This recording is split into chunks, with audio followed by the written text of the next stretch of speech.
So Sacramento will get the first possession. Here's Jeter. Cousins with a screen on Fisher. Here's Jeter. He's covered by Fisher. 4 on the shot clock. Shoots from 12.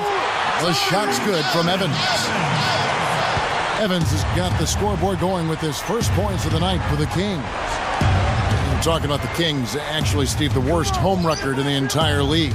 Isn't that amazing? When you think back a few years ago, and Sacramento was generally regarded as the toughest venue in the NBA. But times have changed. Sacramento in a downturn, and they're trying to turn things around now. One way to do that is to take care of your home floor. And now Doris Burke has an update from the sideline. Kevin, Mike Brown and I shared a few moments. When I asked him where they might have an advantage today, he said, we've got the shot blockers to make things very hard on them when they bring it into the paint. And that's what we plan to do. Gentlemen? Thanks, Doris. Well, guys, give us your thoughts on that. Well, you know what? I think the game plan for a lot of teams, really good teams, starts with good D. So it's pretty much what I expected to hear. And for this club, that's the way it should be. I mean, they need to send a message defensively right away. When you take it to your opponents on the defensive end of the floor, it sets the tone early. And here is Cousins.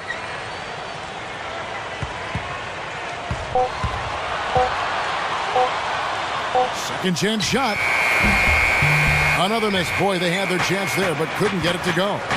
I thought Gasol got off to such a fast start last season, but he might have worn down as the season went on. He was asked to play big minutes, especially early when Andrew Bynum was out with the injury. Open look.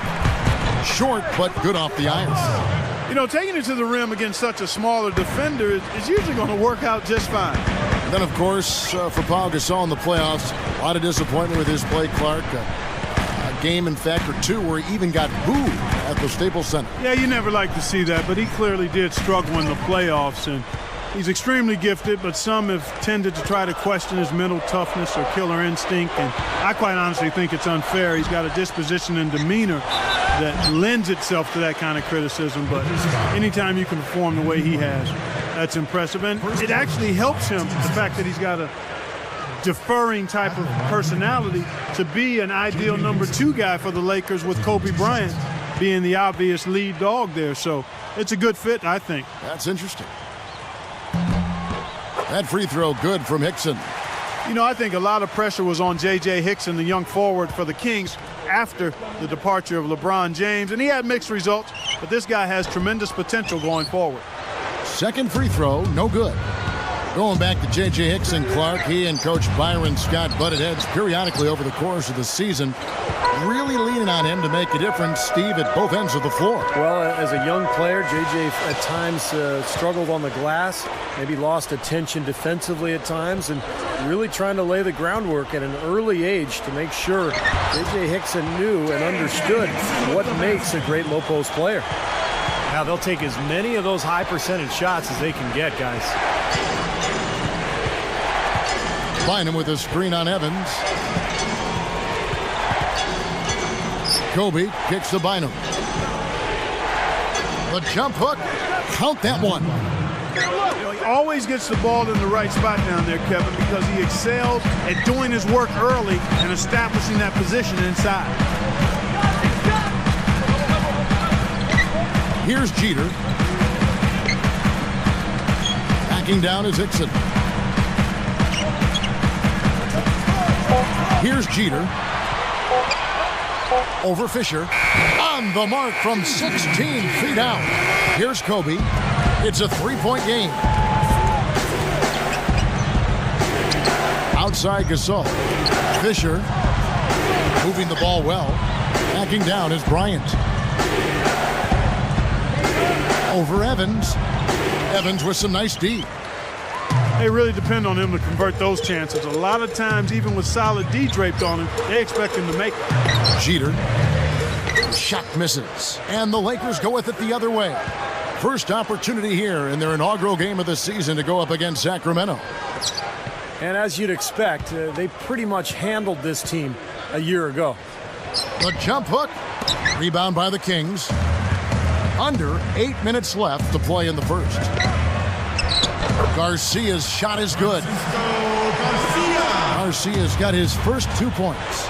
Clark, opposite ends of the conference here. The expectations are pretty much the same as last season. Well, Kevin, you never know what's going to happen. You don't know where the upsets will take place, but they do occur pretty much all the time. Here's Jeter.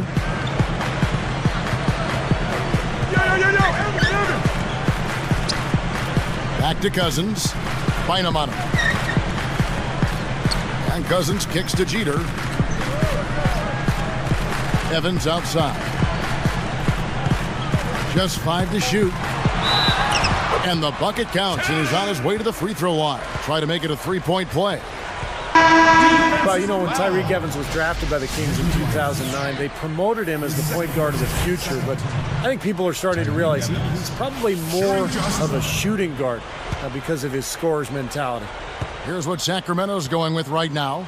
Dante Green is checked in for Garcia. And it's Thornton in for Eugene Jeter. And that one falls for Evans. You know, when you talk about Evans at the shooting guard position, Clark, he's got the size, 6'6", and almost a 7-foot arm span. No, and he is so strong. And, you know, I think, especially for a player of his age, in certain matchups, he's a guy you could maybe play at the small forward spot, but I think he's got to have the ball in his hands. And he's not a bad playmaker, but his strength is certainly his scoring ability. Cousins, the pass to Hickson. It's stolen by Odom. Oh, that was a great steal, preventing what may have been an easy hoop. Everybody's running. Outside, Kobe.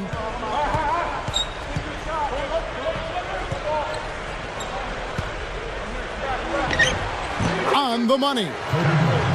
Kobe's got 6. Strong first quarter. He's really made the most of his opportunities. Cousins with a screen on Fisher.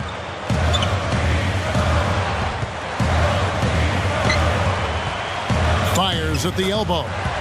And the jumper is good. Cousins has got his first bucket of the night. So timeout called here, the first for Los Angeles.